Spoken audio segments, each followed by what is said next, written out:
Hello again, guys, and welcome back to another Big Owl's big Devlin video. And this is again part of my Nordic belief system series that I've been filming recently.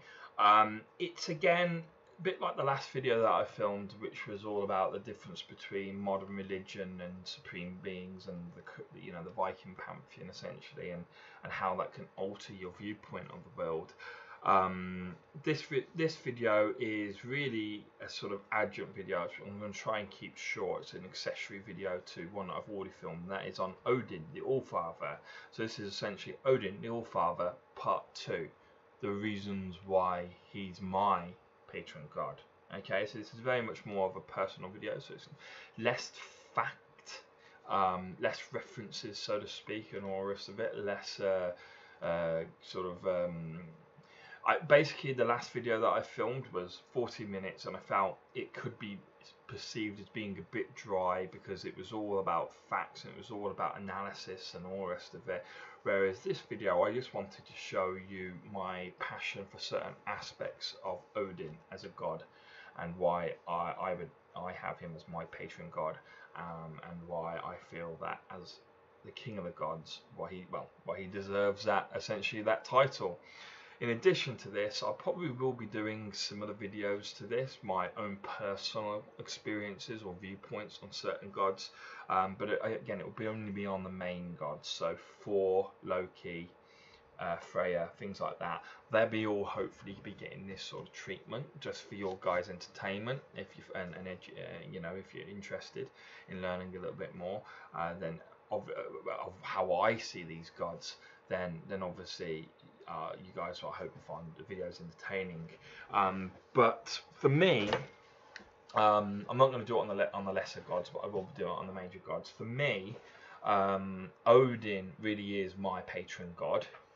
He's my patron god for a number of reasons. First of all, my family lineage, my family line had potentially, it's believed, a lot of berserkers within it, around 1000 AD, to sort of just a little bit after that, 1100 AD. But around that sort of time, we had a lot of berserkers in our family line, and so berserkers are completely dedicated to Odin. So I feel there is this family sort of lineage to following Odin.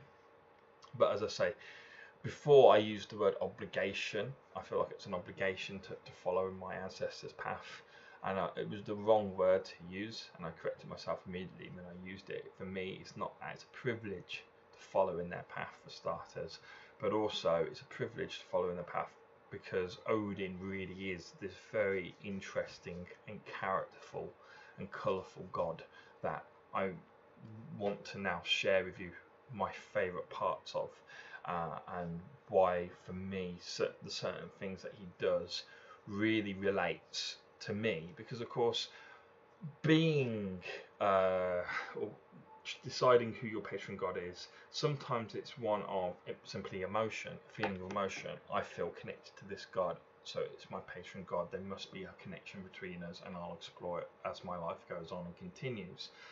But sometimes it's because they really kind of remind you of yourself more than anything else, because like I've iterated in a lot of the videos that I've filmed on Nordic, the belief system, is that the gods, they're not supreme beings. They're very relatable. They're very human in their own representations. They're flawed. They have characters, individual personalities, and their own individual sort of goals, and determinations, and aims that they go for, and they have their own quirks, their own personality quirks, and their own faults of personality also. And so it's very easy to almost feel a connection to the ancient gods, who really kind of, as I say, remind you of yourself in many respects. And Odin feels like maybe the older version of me, the wiser version of me. I'm not saying I by any means uh, feel that I have a huge connection to Odin in that sense. But it feels like every day passes, as life has its way with me, and I become more experienced on what the world can be like, I feel more and more closer to Odin. So my affinity to Odin has grown only stronger as I've got older. When I was younger, it was obviously 4. What kid does not want to be 4, right? But as I've got older, I think the world, that I see the world through different eyes. Maybe the one eye, just like the All-Father himself eventually. But I see it through different eyes, and as I become wiser, I hope, not just older, but as I get older, hopefully I also become wiser. I do feel a stronger affinity to Odin, and I'm very happy to call him my patron god, and admit it here online. He is my patron god out of all the Viking gods that are available. Obviously, I will give praise and thank you to all of the gods within the pantheon, but Odin is obviously first and foremost. Okay, now let's get into the reasons why I feel the strongest connection with Odin. And bear in mind, this video, as I say, is partly factual, but a large part of it will be opinionistic also.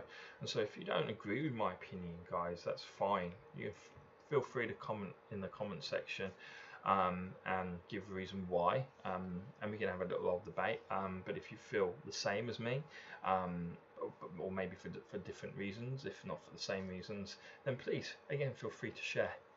This is as I say, something that I'm hoping will stimulate a certain community here on YouTube, for those of us, because there's not a lot of us who practice Odinism, or Sartre, if you label yourself as that. There's not.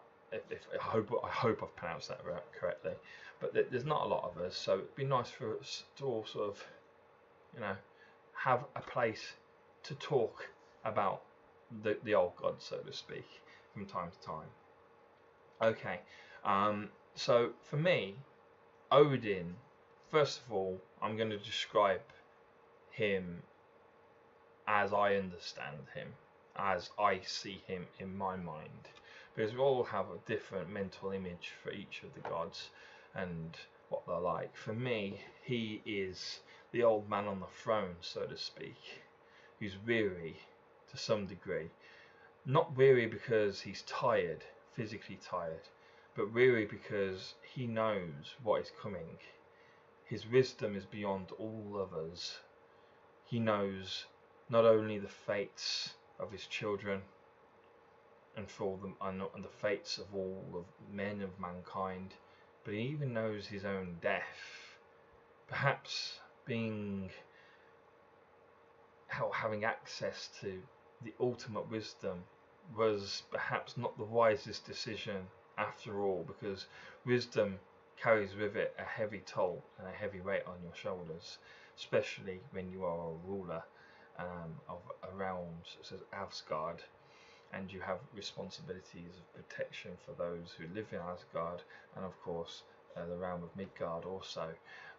And knowing that you're going to, we all know that we're going to die, right? As a human being, I know I'm going to die. I nearly died at the age of 29, and a really close call, just over a year ago, really close call. And I actually believed I had a few seconds just before I was knocked out. I had a few seconds of watching death come towards me.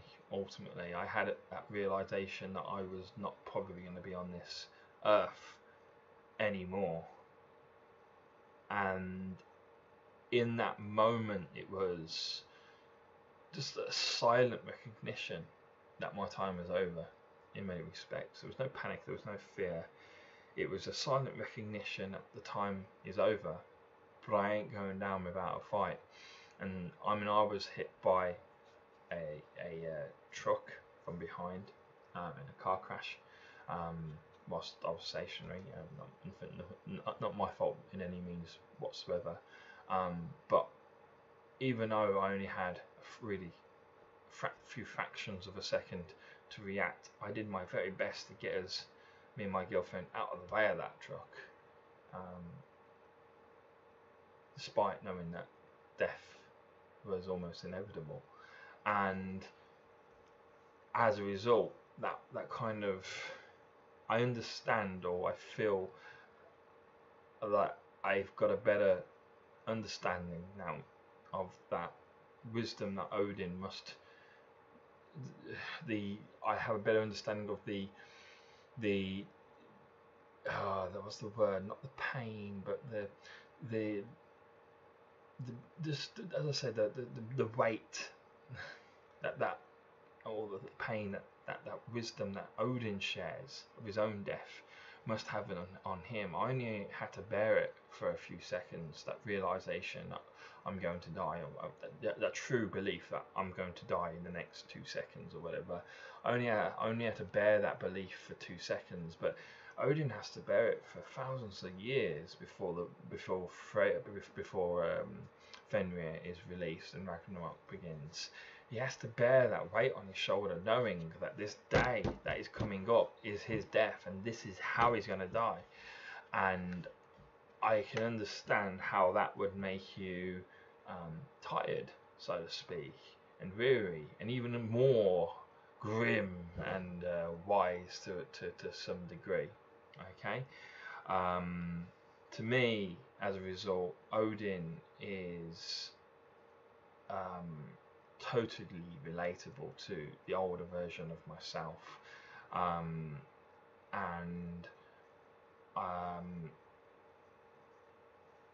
I understand that obviously Odin is typically described not only as a ruler over Asgard and all the rest of it, not only as a ruler but also as a traveller. And to me, I understand the reasons behind such travels. First of all, I admire and respect his determination to expand his own wisdom, his own knowledge. And that's the purpose, the true purpose behind these travels that he has around the cosmos. He goes on little mini adventures to expand his wisdom and his knowledge. He goes to the roots of Yggdrasil, for example, to try and drink of its waters. He hangs himself in another, I think it was in Midgard, but in one particular realm, as a self-sacrifice to himself. I mean, that's quite a good sense of humour. Oh my God, and I get powerful for I get something out of sacrifices to me. So if I sacrifice myself, a god, isn't that like an ultimate sacrifice? Well, yeah, it is. Okay, well, and he hung himself, and I feel in many ways that shows the quirkiness almost of his sense of humour, that he knew he wasn't going to die. I mean, he's a god, he can't die in that manner, so to speak. But that making self-sacrifice to expand his own wisdom is in many ways, for me, that is quite amusing. I also believe, however, that Odin used these trips around the cosmos as a break.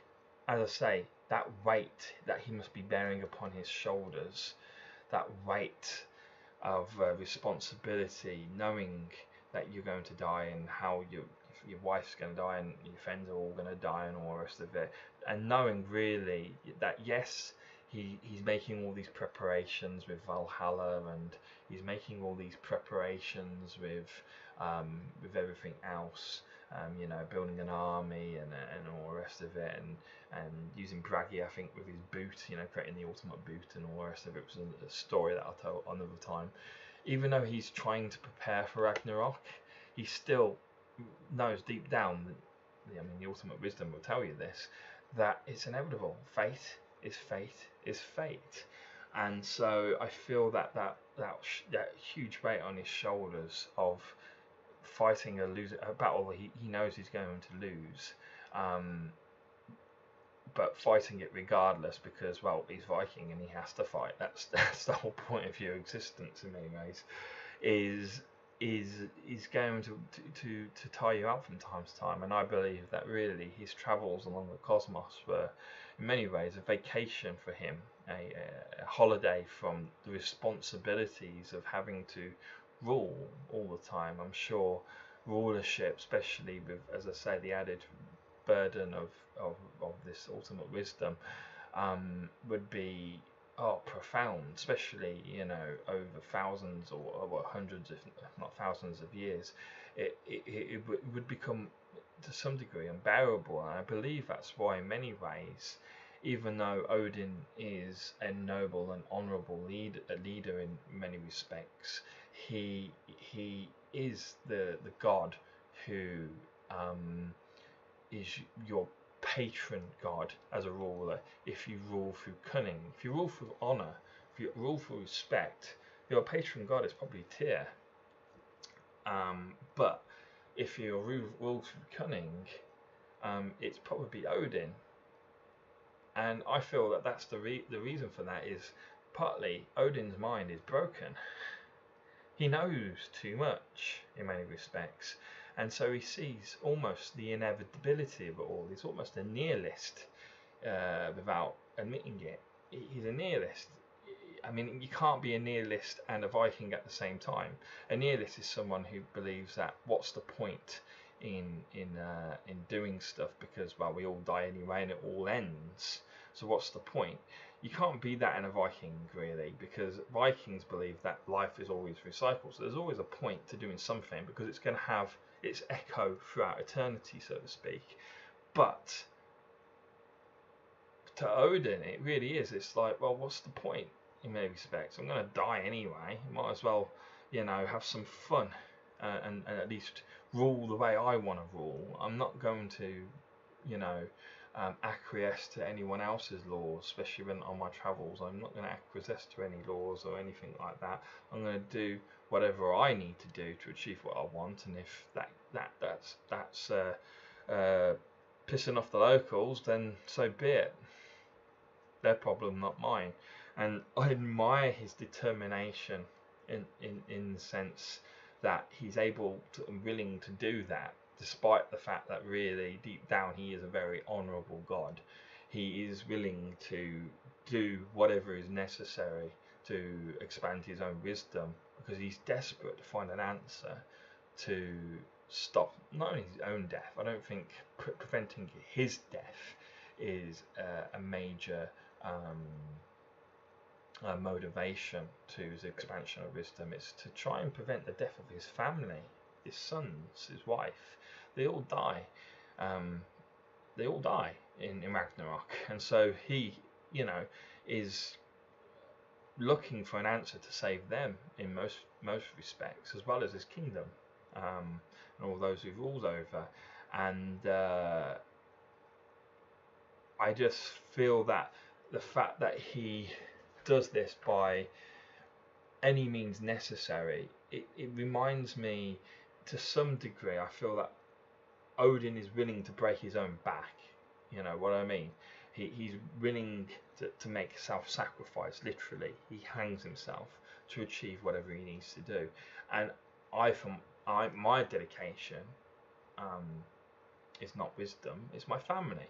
And I feel by extension, Odin, his dedication was not wisdom, it was family. Maybe in his younger years it was wisdom, but as he got wiser, he realised that his wisdom really was to be used to protect his family from the ultimate fate of Ragnarok. And that, for me, is my interpretation of him as an individual. He was plagued by knowing too much, and in doing so spent all of eternity trying to change something that can't be changed because it's written in fate.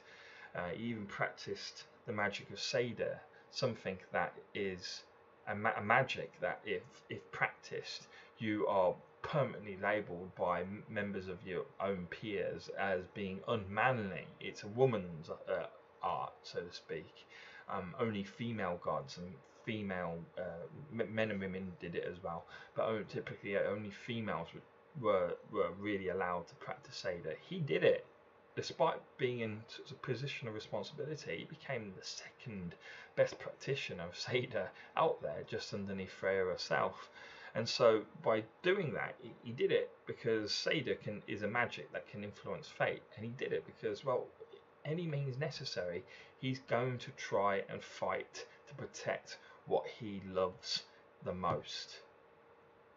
And for me, that is why he's my patron god, because I can relate to that, because I would do whatever I had to do to protect my family, to better them, to enrich them to some degree, you know. I would practice a magic called Seder. People thought, oh, that's womanly. If it allowed me to ensure a good life for my family, then of course you do it. You make that self-sacrifice. You hang yourself from the tree, so to speak, metaphorically speaking, before anyone takes that literally, you know. Metaphorically speaking, you hang yourself from the tree for your family, or for whatever you believe in. And as I say, my personal belief is family. And I personally believe that was Odin's real hidden motive, really. In his younger years, it was wisdom, but then the wisdom became an extension. Was he still wanted more wisdom, but he wanted the wisdom for a purpose. He didn't want wisdom for the sake of it, knowledge for the sake of it. He wanted wisdom because it would give him the tools to which to best protect himself and his family. That's what I'm trying to make. I hope I made the point correctly. But anyway, guys, that's my personal opinion and viewpoint of Odin, and it's why I feel a particular affinity to him.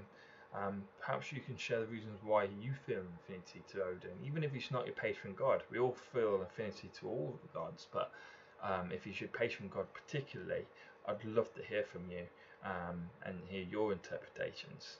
Thank you.